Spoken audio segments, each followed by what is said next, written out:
नाजरीन, इस वक्त हम मौजूद है ज़िला अनंतनाग के तहसील लारनू के एक इलाका पसमानदा इलाका है जिसका नाम दिसू है। दिसू से एक स्टूडेंट हमारे साथ जुड़ चुके हैं जो कि रिसेंटली आपको पता ही है कि जो एनुअल रेगुलर 10th के एग्ज़ामिनेशन के रिज़ल्ट्स आए तो उसमें से इन्होंने बहुत अच्छी परफॉर्मेंस दिखाई। तो नाजरीन आपको इनसे रूबरू करवाते हैं। जी, आपका नाम?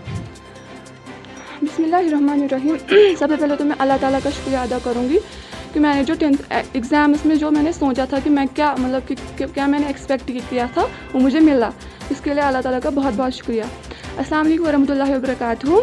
मेरा नाम आतिफ़ा रशीद है और मैं करनाल के एक गाँव से दिसू से बिलोंग करती हूँ।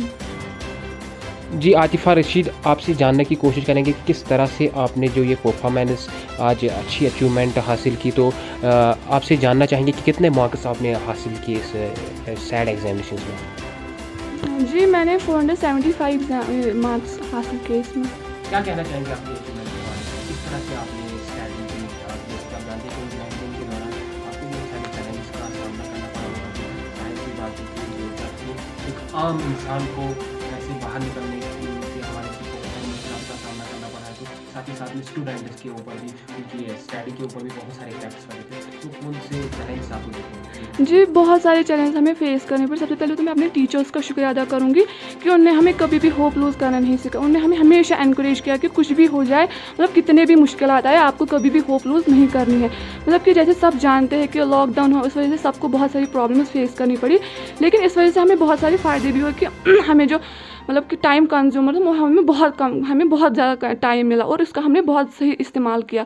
इस वजह से हमने मतलब कि टीचर्स ने भी हमारे लिए बहुत एफर्ट्स की। उनने मतलब कि लॉकडाउन होने के बावजूद भी हमारे लिए ऑनलाइन क्लासेस स्टार्ट किए। उस वजह से हमने मतलब कि बहुत कुछ हासिल किया और हमने टाइम का सही इस्तेमाल करके अपनी मतलब मेहनत जो है वो कंटिन्यू रखी। जी आतिफ़ा, आप इस वक्त किस इंस्टीट्यूट में ज़ाहिर तालीम? जी, मैं दाऊद पब्लिक स्कूल गोहनवाइल हूँ। आप अपनी अचीवमेंट का क्रेडिट किसको देना चाहते हैं? सबसे पहले तो मैं मतलब कि टीचर्स ने हमें बहुत ज़्यादा मतलब एफर्ट मतलब उन्हें हमें बहुत ज़्यादा मतलब कि होप लूज़ उन्हें कभी नहीं मतलब सिखाया कि होप लूज़ मत करना।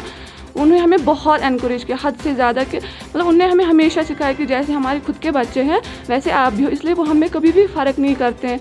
उन्हें हमेशा बहुत हमें मतलब कि एनकरेज किया कि कुछ भी हो जाए होप लूज़ कभी नहीं होनी चाहिए। मतलब कितने भी मुश्किल आता है हमेशा हर मुश्किल का सामना करना चाहिए और आगे बढ़ना चाहिए। अपना गोल जो है वो दिमाग में रख के हमेशा। आपसे जानना चाहेंगे कि पेरेंट्स का कैसा सपोर्ट रहा आपको? हाँ, बहुत सारा सपोर्ट है। मेरे पेरेंट्स तो मतलब मेरे लिए सब कुछ है, उन्होंने मेरे लिए बहुत कुछ किया। मतलब आगे भी हमें बहुत ज़्यादा प्यार करते हैं। मतलब कि मेरे पेरेंट्स मेरे लिए सब कुछ है, वो उनसे बढ़कर मेरे लिए इस दुनिया में कोई भी है ही नहीं।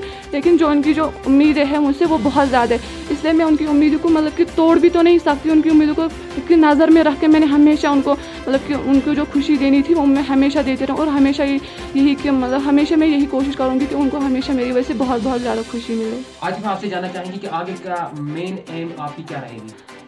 सबसे पहले तो हम अब इंशाल्लाह 11th में चढ़ी तो 11th का भी अच्छे से मतलब कि करना है। फिर 12th पास करके मतलब मुझे नीट देना है, मुझे नीट क्वालिफाई करना है। जिस वजह से क्योंकि मेरे मतलब जो पेरेंट्स हैं उनकी बहुत उम्मीद है मुझसे, मतलब उनका सपना है कि मैं डॉक्टर बनूं और मेरा भी उनका सपना मतलब मेरा ही सपना हुआ। उनका सपना तो पूरा करना ही है और वो भी किसी हालत में, मतलब किसी भी हालत में मुझे उनका सपना पूरा करना ही है।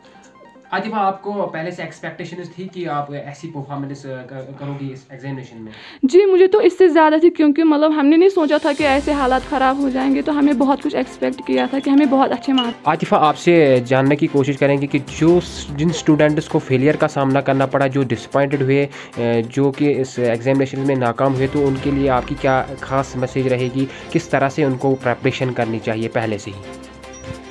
मतलब कि जब भी मतलब कोई स्टूडेंट डिसअपॉइंट होता है तो उसके लिए मैं कहना चाहूँगी कि कभी भी ऐसा नहीं होना चाहिए। मतलब जो होप है वो कभी भी लूज़ नहीं होनी चाहिए। मतलब कि पेरेंट्स की बहुत सारी उम्मीदें होती हैं हम पे, उनका मतलब बहुत सारा सपोर्ट होता है।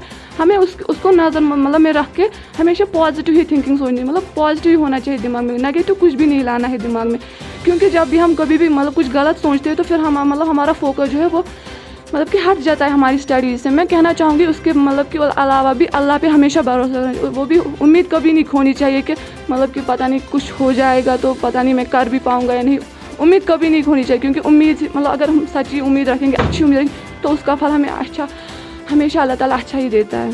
आतिफा, कोई खास मैसेज इस वक्त आप जो यहाँ के स्टूडेंट से नया बैच आने वाला है या कोई भी जो अपीयर होने वाले हैं अब नेक्स्ट एग्जामिनेशन में, तो उनके लिए आप क्या मैसेज देंगे, किस तरह से उनको प्रिपरेशन करनी होगी और किस तरह से उनको स्टडी करनी होगी? स्टडी मतलब कि हमने जो किया हमें बहुत स्ट्रगल्स करने पड़े, इसलिए हम मतलब कि चाहेंगे कि अल्लाह ताला ना करे, मतलब आगे ना हो कोई भी ऐसी प्रॉब्लम ना आए आगे। तो उस वजह से मतलब कि वो उनको हमेशा मतलब पॉजिटिव रहना चाहिए, कभी भी मतलब कि कुछ भी डरना वरना नहीं है, और होप तो बिल्कुल भी लूज़ नहीं करनी है। पेरेंट्स का सपोर्ट बहुत रहता है उन पर, तो इस वजह से उनको जो टाइम है वो भी मतलब कि अपने टाइम का सही इस्तेमाल करना है, गलत इस्तेमाल बिल्कुल भी नहीं करना है। मतलब कि डरना नहीं है कि पता नहीं हम कर भी पाएंगे कि नहीं करेंगे, लेकिन नहीं, उम्मीद हमेशा रखनी, अच्छी उम्मीद रखनी है हमेशा, तो वो कुछ भी कर सकते हैं। Thank you so much for talking with us.